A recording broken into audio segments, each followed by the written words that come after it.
Politia Religius, Memajas Politi Adop Tandai. Politik harus tunduk terhadap hukum, bukan sebaliknya. Sejarah membuktikan, konstitusi bukanlah naskah suci yang tak tersentuh.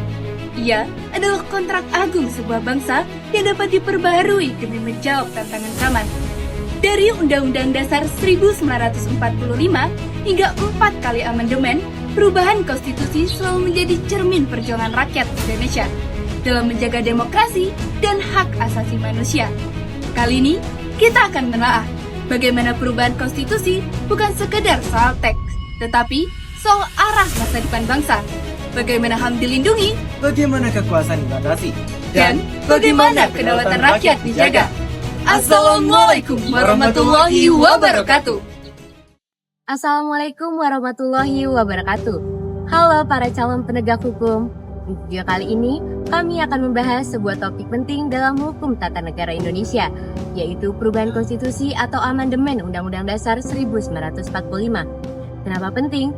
Karena konstitusi adalah fondasi negara, aturan tertinggi yang mengatur bagaimana kekuasaan dijalankan, bagaimana hak-hak warga dijaga, dan bagaimana lembaga negara bekerja. Dalam video ini, kita akan menelusuri sejarah perubahan konstitusi Indonesia, memahami prosedur amandemen Undang-Undang Dasar 1945 secara lengkap, melihat implikasi dan dampak perubahan itu terhadap lembaga negara dan pembagian kekuasaan, lalu merefleksikan relevansinya untuk masa kini dan masa depan. Yuk, kita mulai perjalanan di konstitusi Indonesia. Yang pertama, tentang sejarah perubahan konstitusi di Indonesia. Konstitusi Indonesia yaitu Undang-Undang Dasar tahun 1945. Pertama kali disahkan pada tanggal 18 Agustus tahun 1945, sehari setelah proklamasi kemerdekaan. Namun, perjalanan konstitusi tidak selalu berjalan dengan mulus. Pada tahun 1949, Indonesia sempat menggunakan Konstitusi Republik Indonesia Serikat atau bisa disebut dengan TRIS, karena pada saat itu bentuk negara berubah menjadi serikat hasil perjanjian dan Belanda. Pada tahun 1950, TRIS tidak bertahan lama, Indonesia kembali ke negara kesatuan dengan Undang-Undang Sementara tahun 1950. Pada tahun 1959, Presiden Soekarno mengeluarkan Dekret 5 Juli 1959 yang isinya melakukan pembubaran terhadap konstituente dan mengembalikan Undang-Undang Dasar 1945 sebagai dasar negara. Alasannya karena Undang-Undang Dasar sementara dianggap gagal menciptakan stabilitas politik. Kemudian, di era Orde Baru 1966 sampai 1998, Undang-Undang Dasar 1945 dianggap sakral dan tidak dapat diubah. Padahal secara teori, MPR mempunyai kewenangan untuk mengubahnya. Namun, praktik politik saat itu menutup pintu adanya perubahan. Namun, setelah masa reformasi 1998, muncul desakan kuat agar Undang-Undang Dasar 1945 dilakukan perbaikan agar lebih demokratis, melindungi hak asasi manusia, dan menyeimbangkan kekuasaan antar lembaga negara. Hasil dari proses amandemen Undang-Undang Dasar 1945 adalah 4 kali perubahan yang berlangsung dari tahun 1999 hingga tahun 2010. Amandemen pertama pada tahun 1999. Di tahap ini, masa jabatan presiden hanya 5 tahun dan hanya diperbolehkan menjabat selama 2 periode. Selain itu, peran DPR semakin diperkuat, sementara kewenangan eksekutif semakin dipersempit. Amandemen kedua pada tahun 2000. Perubahan ini membuka jalan bagi otonomi daerah yang lebih luas, termasuk pengaturan pemilihan langsung kepala daerah. Selain itu, jaminan hak asasi manusia yang secara resmi masuk ke dalam Undang-Undang Dasar yang menjadi landasan konstitusional. Amandemen ketiga pada tahun 2001. Pada fase ini, Mahkamah Konstitusi dibentuk untuk menjaga konstitusionalitas undang-undang. GBHN atau yang bisa disebut garis besar haluan negara dihapus, dan pemilihan presiden pun diubah menjadi pemilihan langsung oleh rakyat. Amandemen keempat pada tahun 2002. Amandemen terakhir ini menyusun ulang struktur lembaga negara, menghapus keberadaan Dewan Pertimbangan Agung atau yang biasa disingkat DPA, serta memisahkan secara tegas antara TNI dan Polri agar fokus pada bidang pertahanan dan keamanan secara berbeda. Rangkaian perubahan ini secara keseluruhan membuat wajah ketatanegaraan baru bagi Indonesia, dari yang tadinya sentralistik menjadi lebih terbuka, demokratis, dan berdaulat. Sekarang, kita akan membahas prosedur resmi amandemen menurut pasal 37 Undang-Undang Dasar 1945. Pertama, usulan tertulis. Perubahan hanya bisa diajukan kalau ada minimal sepertiga anggota MPR yang mengusulkan, lengkap dengan alasan serta tujuan yang jelas. Yang kedua, quorum sidang.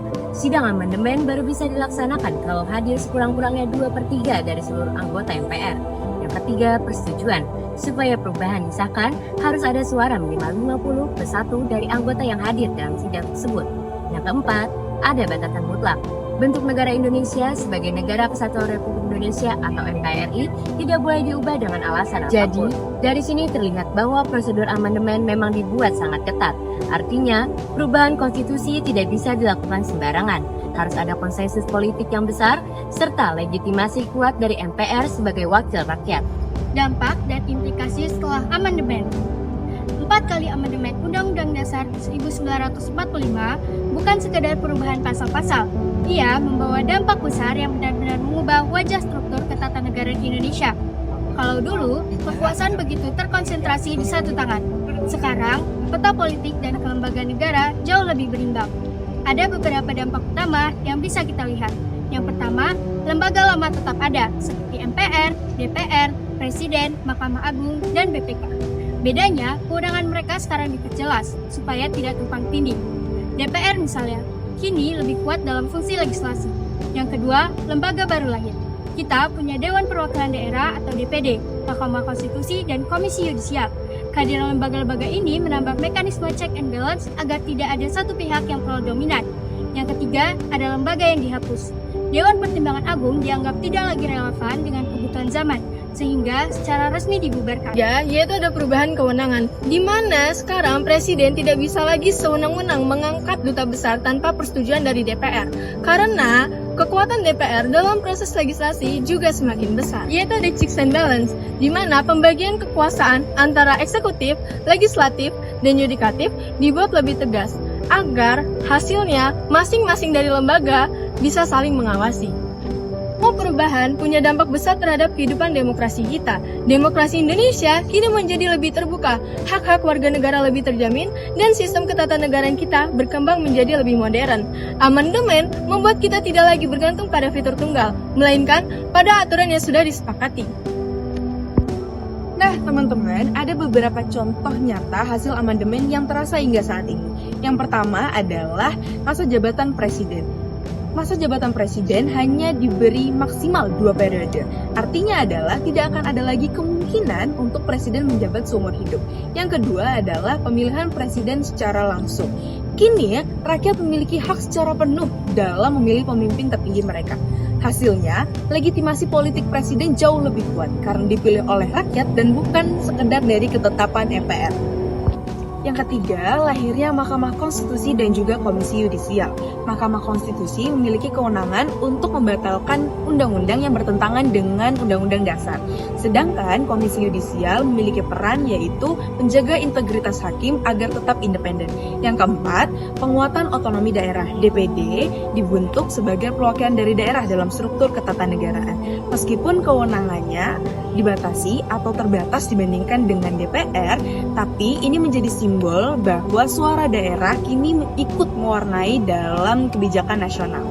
Nah, teman-teman, semua ini membuktikan bahwa amandemen Undang-Undang Dasar 1945 membawa lompatan besar dalam perjalanan demokrasi kita. Dalam 2 dekade terakhir, sistem demokrasi yang tadinya berfokus pada sentralistik dan juga otoriter, kini berubah menjadi demokratis, lebih partisipatif, dan juga berpihak kepada rakyat. Amandemen bukan hanya soal memperkuat demokrasi, tapi bagaimana untuk memastikan hasilnya berjalan sesuai dengan harapan rakyat.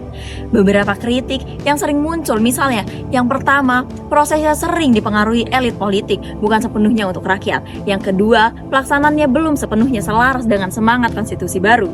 Yang ketiga, ada wacana kontroversial seperti perpanjang masa jabatan presiden dan hidupkan kembali GBHN atau Garis Besar Haluan Negara, yang dikhawatirkan ganggu keseimbangan kekuasaan. Dan yang terakhir atau yang keempat, kurangnya pemahaman publik membuat masyarakat belum aktif terlibat dalam prosesnya. Jadi, meskipun banyak hal positif, tantangan ini mengingatkan kita bahwa amandemen bukan akhir dari perjuangan.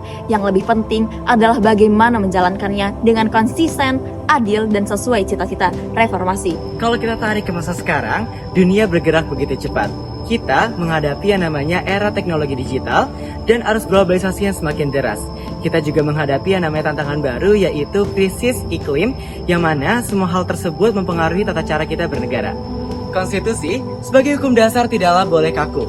Hal ini dikarenakan konstitusi bersifat dinamis, mengikuti pergerakan zaman, namun tidak boleh menghilangkan jati dirinya. Nah, pada prosedur amandemen yang ketat pada pasal 37 menunjukkan adanya pagar. Hal ini ditujukan agar perubahan konstitusi tidak dilakukan secara gegabah ataupun dilakukan karena adanya kepentingan sesaat. Tapi, tanggung jawab untuk menjaga konstitusi bukan hanya milik dari lembaga negara dan politisi. Kita, sebagai warga negara juga memiliki peran penting untuk mengawasi, mengkritiki, dan sadar bahwa konstitusi adalah milik bersama.